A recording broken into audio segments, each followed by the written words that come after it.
Ang kwento ay tungkol sa isang lalaki na nagngangalang Akito.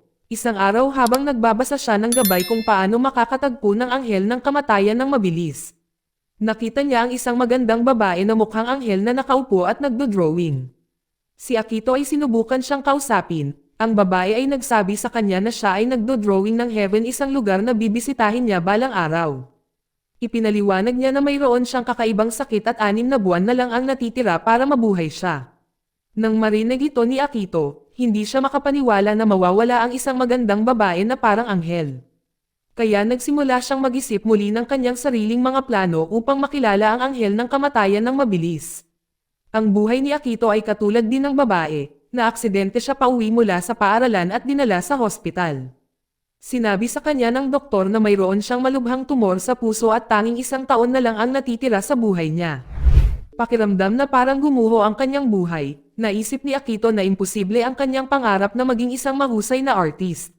Ngayon ay nagdududa siya na mabubuhay pa siya ng matagal upang sumali sa kompetisyon ng pagpipinta na gusto niya.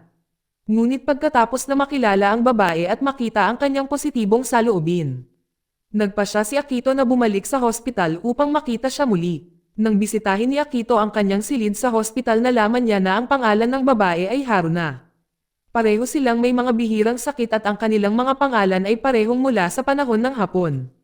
Si Akito ay ipinanganak noong Taglagas at si Haruna naman ay sa Spring at sila ay magkaedad. Nalaman ni Akito na mahilig din si Haruna sa pagpipinta kagaya niya. Kahit hindi siya nag-aral sa art school ay namangha siya sa galing ni Haruna sa pagpinta. Inamin ni Haruna na naiinggit siya dahil may kinabukasan pa si Akito na maging artist. Sa oras na iyon si Akito gusto niyang sabihin sa kanya ang tungkol sa kanyang karamdaman. Ngunit nanatili siyang tahimik nang sabihin ni Haruna na gusto niyang sumali sa kompetisyon sa pagpipinta tulad niya. Pagkatapos noon ay binibisita ni Akito si Haruna araw-araw. Pagkatapos ng klase ay dumiretso siya sa bahay at pagkatapos ay huminto siya sa isang flower shop bago pumunta sa hospital.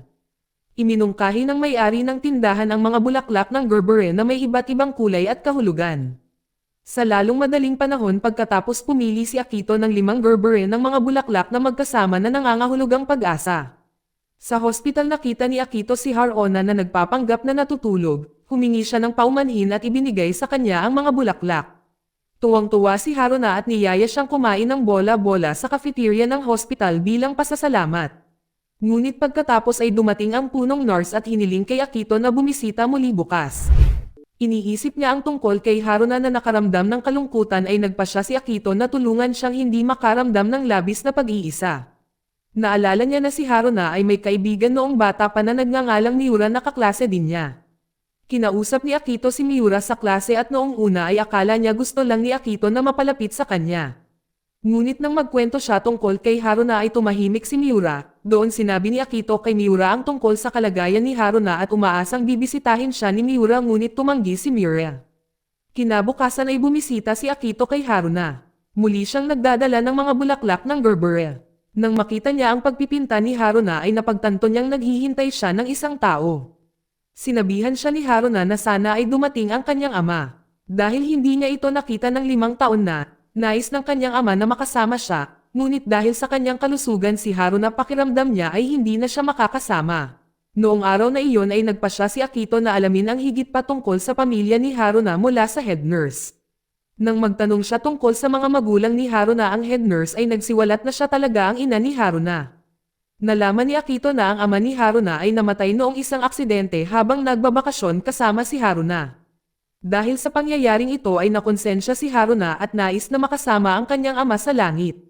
Labis ang pasasalamat ng ina ni Haruna kay Akito sa pagiging kaibigan ni Haruna at muli siyang napasaya. Pagkatapos noon ay lalong naging determinado si Akito na manatili sa tabi ni Haruna.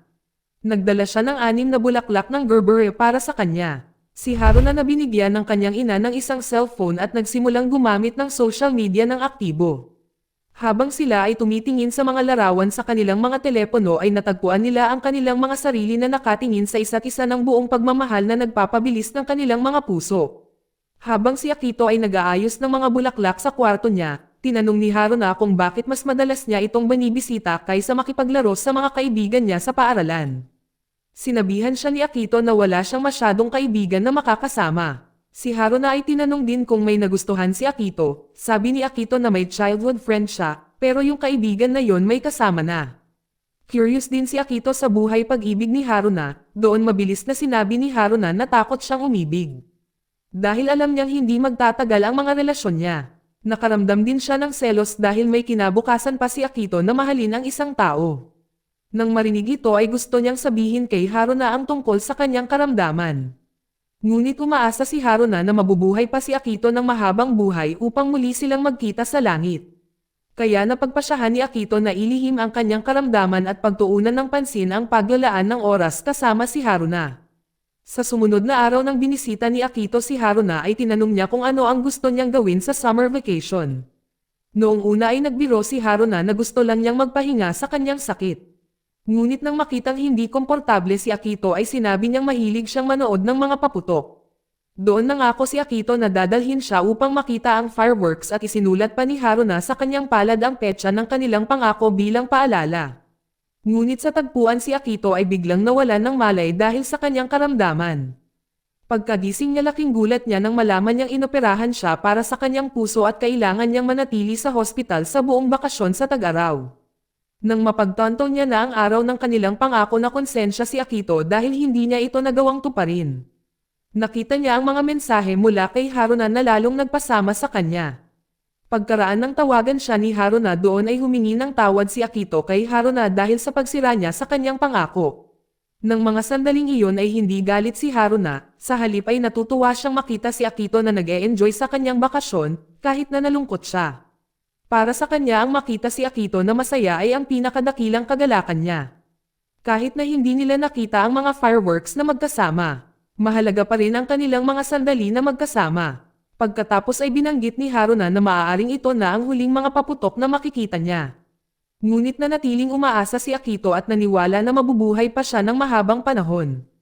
Pareho silang nangarap na makakita ng mga paputok na magkasama sa hinaharap. Nang marinig ang mga salita ni Akito na nakapagpapatibay sa kanya ng loob. Nagpapasalamat si Haruna na magkaroon ng isang kaibigan na tulad niya na palaging sumusuporta sa kanya. Kinabukasan dumating ang dalawa sa mga kaibigan ni Akito para bisitahin siya sa hospital. Nagalit sila na inilihim ni Akito ang kanyang karamdaman, ngunit naunawaan nila na ayaw ni Akito na maging pabigat sa sinuman. Gusto pa rin nilang manatili sa tabi niya habang nagpapagamot. Si Akito ay nagpapasalamat na tinanggap siya ng kanyang mga kaibigan bilang siya at gusto siyang alalayan.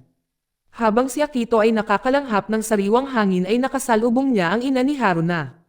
Nang makita kung gaano siya nagulat nang malaman ang tungkol sa kanyang kalagayan nito. Nagpasya si Akito na sabihin dito ang tungkol sa kanyang karamdaman. Kahit na tila makasarili ito ay nakiusap siya sa ina ni Haruna na huwag sabihin kay Haruna ang tungkol sa kanyang kalagayan. Nais niya na si Haruna ay masiyahan sa natitirang bahagi ng kanyang buhay tulad ng ibang mga teenager. At ang ina ni Haruna na nagnanais na maging masaya ang kanyang anak. Pumayag siya na itago ang sikreto na ito. Sa sandaling pagkalabas ng hospital ay nakita muli ni Akito si Miura at iginiit na bisitahin niya si Haruna. Sa daan na inis si Miura at hindi niya maintindihan kung bakit determinado si Akito na makipagkita kay Haruna sa ospital. Nagulat si Haruna nang makita si Akito kasama si Miura. Nang makita ang kalagayan ni Haruna niyakap siya ni Miura at humingi ng tawad sa lahat ng nagawa niya noon. Sa mga oras na iyon ay umiyak si Miura dahil nakonsensya siya dahil sa hindi pagiging mabuting kaibigan. At pag-iwan si Haruna para labanan ang kanyang sakit na mag-isa. Habang pauwi, sinabi ni Miura kay Akito ang tungkol sa kanilang pagkabata. Si Haruna ay mahiyain at masama ang loob sa kanyang sarili dahil sa kanyang karamdaman. Sinubukan ni Miura na makipagkaibigan kay Haruna at sa huli ay naging matalik silang magkaibigan. Ipinaliwanag din ni Miura kung paano sila nagkaroon ng malaking away at natapos ang kanilang matagal na pagkakaibigan. Matapos marinig ang kwento ni Miura, ibinahagi ni Akito ang kanyang opinyon na naisip niya na si Haruna ay kumilos lamang ng malupit kay Miura upang mapalaya ito sa responsibilidad ng pag-aalaga sa kanya. Ayaw ni Haruna na maging pabigat sa kanyang kaibigan, kahit na nalungkot siya sa kanilang pagkakaibigan na nasira. Nang marinig ito na pagtanto ni Miura na hindi siya naging sensitibo sa damdamin ni Haruna. Noong gabing iyon ay sinabi sa kanya ng ama ni Akito ang tungkol sa isang bagong pamamaraang medikal na maaaring makatulong sa pambihirang sakit ni Akito. Inaasahan ng kanyang ama na susubukan ni Akito ang operation para makasali siya sa isang painting competition. Ngunit tumanggi si Akito dahil ipinangako niya kay Haruna na gugulin niya ang natitirang 3 buwan kasama niya. Naisip din niya na ang pagtitiis ay magpapahaba lamang ng kanyang buhay at hindi tunay na gagaling siya. Kahit nabigo ang ama ni Akito ay hindi siya pinilit. Umalis ang kanyang ama na may mabigat na loob. Kinabukasan ay binisita muli ni Akito si Haruna at nagulat siya nang makitang nandoon din si Miura. Nang makitang malapit ang dalawa niyang kaibigan at kahit na madalas na nag-aaway. Ngunit nang mamahalan sa isa't isa na labis na ikinatuwa ni Haruna. Hindi niya inaasahan na magiging mas maganda ang kanyang mga araw na makulay. Noong mga oras na iyon ay hindi sinasadyang nabanggit ni Haruna na masaya siyang kasama ang mga kaibigan sa paaralan dito. Nang marinig ito si Akito at Miura ay natahimik lang dahil nalungkot sila. Nang maalala ang mga sinabi ni Haruna binigyan ni Miura si Akito ng 2 tiket para sa isang piyesta sa kanilang paaralan at hiniling sa kanya na dalhin si Haruna. Sa sandaling iyon gusto ni Miura na maranasan ni Haruna ang kaligayahan ng pagiging isang teenager. Nang makita ang sinseridad ni Miura ipinangako ni Akito na dadalhin si Haruna upang magsaya sa festival ng paaralan. Pagkatapos ay tinawagan ni Akito si Haruna upang imbitahan siya sa festival ng paaralan. Doon nangako si Akito na kukuha siya ng pahintulot mula sa doktor at sa ina nito. Nang marinig ito naging masaya si Haruna at pumayag sa imbitasyon, sa sobrang tuwa ay naging mas masipag siya sa paggawa ng kanyang mga test at pagpapagamot. Kahit na kailangan niyang tiisin ang sakit ay handang pagdaanan ni Haruna para i-enjoy ang school festival na pinangarap niya para sa kanya. Walang anuman ang sakit kumpara sa kaligayahang naramdaman niya. Makalipas ang ilang araw naganap ang pagdiriwang ng paaralan. Nanatili si Akito kay Haruna na tinulungan siyang magsaya sa festival. Hindi mapigilan ni Haruna ang mapangiti dahil isa sa kanyang mga pangarap ay natutupad na. Salamat sa kanyang 2 minamahal na kaibigan. Nanood din sila sa pagtatanghal sa dula sa paaralan. Doon naramdaman ni Haruna ang pagmamalaki sa kanyang matalik na kaibigan at si Akito ay natuwa nang makita si Haruna na nakangiti ng maliwanag. Pagkatapos ng pagtatanghal nakita ni Miura si Haruna at si Akito. Si Miura ay napakasaya dahil dumating si Haruna at masaya sa kanyang buhay tulad ng isang regular na teenage. Sa pag-uwi si Akito ay niyaya ni Akito si Haruna na pumunta kung saan. Pumunta sila sa isang lugar sa dalampasigan na gustong puntahan ni Haruna at ng kanyang ama. Naantig si Haruna dahil hindi niya akalain na dadalhin siya ni Akito sa kanyang pangarap na beach. Sa kanilang pag-uusap ay tinanong ni Haruna kung si Akito kayang buhayin siya tulad ng prinsipe na nagligtas kay Snow White. Dahil gusto niyang maramdaman ang pagmamahal at paligayahin ang kanyang mga mahal sa buhay. Pinipigilan ang kanyang kalungkutan humingi ng tawad si Akito dahil alam niyang hindi niya mababago ang kanilang tadhana. Kahit na walang inaasahan si Haruna mula sa kanya. Gusto lang niyang magsaya kasama niya. Habang lumilipas ang araw unti-unting lumala ang kondisyon ni Haruna hanggang sa mahiga na lang siya sa kwarto niya. Hindi niya naramdamang mag-isa dahil laging nandyan sina Akito at Miura para kasama niya. Isang araw nang bumisita si Akito at nagpinta sa kanya, naalala ni Haruna ang una nilang pagkikita. Tinanong niya kung bakit kakausapin ni Akito ang isang may sakit na katulad niya. Sa totoo lang sinabi niyang nakita niya si Haruna na parang isang anghel na nagligtas sa kanya sa pagnanais na mamatay. Umamin siya na namangha siya kung paano hindi natatakot si Haruna sa kanyang karamdaman na nagbigay sa kanya ng lakas upang magpatuloy. Gayunpaman sinabi ni Haruna na mali si Akito tungkol sa kanya. Dahil hindi siya kasing lakas ng inaakala niya talagang natakot siya nang malaman niyang hindi na siya mabubuhay ng higit pa sa 6 na buwan. Itinuring ni Haruna si Akito na isang bayani na nagtulak sa kanya na mabuhay ng mas matagal at makasama ang mga taong mahal niya. Sa bawat sandali na kasama niya ito ang nagundyok sa kanya na labanan ang kanyang karamdaman. Sa pakiramdam na may natutunan siyang mahalagang bagay sa pakikipag-usap kay Haruna. Nang gabing iyon ay sinabi ni Akito sa kanyang pamilya na handa siyang magpa-opera para makasama sila ng mas maraming oras. Tulad ng napagtanto ni Akito kay Haruna na ang pinakamahalagang bagay para sa kanya ngayon ay ang i-enjoy ang natitirang oras niya kasama ang mga taong pinapahalagahan niya. Nang marinig ito ng kanyang mga magulang na umiyak nang makitang handa pa rin ang kanilang mga anak na lumaban para mabuhay para sa kanila. Kinabukasan nang pumunta si Akito sa hospital ay nakita niya si Haruna na karga-karga ng nurse dahil wala siyang malay. Alam niyang nasa kritikal na kondisyon si Haruna, natakot si Akito na mawala siya. Sa kanyang pag-aalala na nagpalala sa kanyang kalagayan at dumating ang kanyang sakit. Pagkaraan ng ilang araw sa libing ay labis na nagalit si Miura kay Akito dahil wala siya roon para kay Haruna sa mga huling sandali nito. Noong panahong iyon ay nahirapan si Haruna na manatiling may kamalayan sa pagtawag sa pangalan ni Akito na gustong makita siya sa huling pagkakataon. Nakaramdam ng matinding pagkabigo si Akito sa kanyang sarili dahil wala siya noong pinakakailangan siya ni Haruna.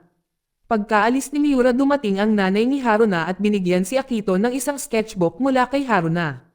Noong una ay tumanggi si Akito na kunin iyon dahil pakiramdam niya ay hindi siya karapat-dapat matapos iwan si Haruna na mag-isa. Ngunit pinilit siya ng ina ni Haruna, nais ni Haruna na ibigay ang sketchbook kay Akito at karapat-dapat ito sa kanya. Sa wakas ay tinanggap niya ito, sa silid ni Haruna sinimulan ni Akito na basahin ang huling mensahe mula kay Haruna sa sketchbook. Sa mensaheng ipinahayag niya ang kanyang pasasalamat sa pagkakakilala sa kanya.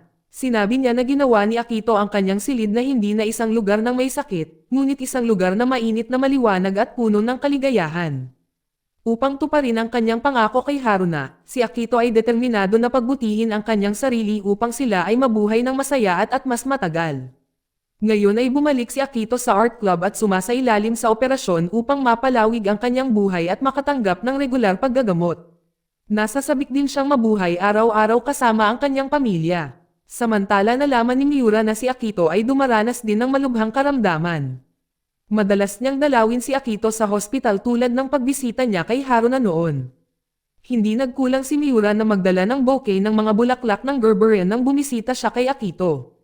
Isang araw habang si Miura ay nasa flower shop nakita niya ang isang larawan ng mga bulaklak ng Gerberian na ipinost ni Haruna sa social media. Mabilis niyang sinabi kay Akito ang tungkol sa larawan. Doon naalala niya na si Haruna pala ang kumuha ng litrato ng mga bulaklak niya. Nang tingnan ni Akito ang social media ni Haruna may nakita siyang private post na kailangan ng password para matingnan ito. Alam niyang para sa kanya ang post na iyon. Sinubukang hulaan ni Akito ang password, na nahirapan siya dahil mali ang pagpasok niya ng password. Saka siya tumingin sa sketchbook ni Haruna, muli at naalala ang larawan ng 3 bulaklak ng Gerberi sa huling pahina. Dahil ang mga bulaklak ng Gerberi ay espesyal sa kanila sinubukan ni Akito ang password na 3 Gerberi at matagumpay na nabuksan ang sikretong post. Sa post ay may isa pang mensahe mula kay Haruna. Ikinagulat niya ay iyon dahil palihim na alam ni Haruna ang tungkol sa kanyang karamdaman. Sa lahat ng oras nagkunwari siyang hindi alam ang tunay na kalagayan nito. Dahil ayaw niyang masira ang mga pagsisikap nito. Sa mensaheng iyon ay ipinahayag din niya ang kanyang damdamin para kay Akito sa pamamagitan ng 3 bulaklak ng Gerberi. Mula sa palumpun alam ni Akito na minahal siya ni Haruna ng buong puso. Pagkalipas ng 3 taon pagkatapos ng mahabang pakikibaka sa kanyang karamdaman, sa wakas ay sumama na si Akito kay Haruna sa langit. Bilang isang kaibigan hindi kailanman si Miura na bigong bumisita sa kanilang mga puntod na may dalang 3 bulaklak ng Gerberi para sa kanyang 2 kaibigan. Kahit sa dulo ng kanyang buhay ay tinupad ni Akito ang kanyang pangako kay Haruna sa pamamagitan ng paglikha ng isang painting sa kanilang pangalan na tinatawag na Langit. Ang painting na ito ay isang mahalagang alaala ng kanilang kwento na tatandaan magpakailanman. Dito nagtatapos ang kwento. Salamat sa panonood kaibigan.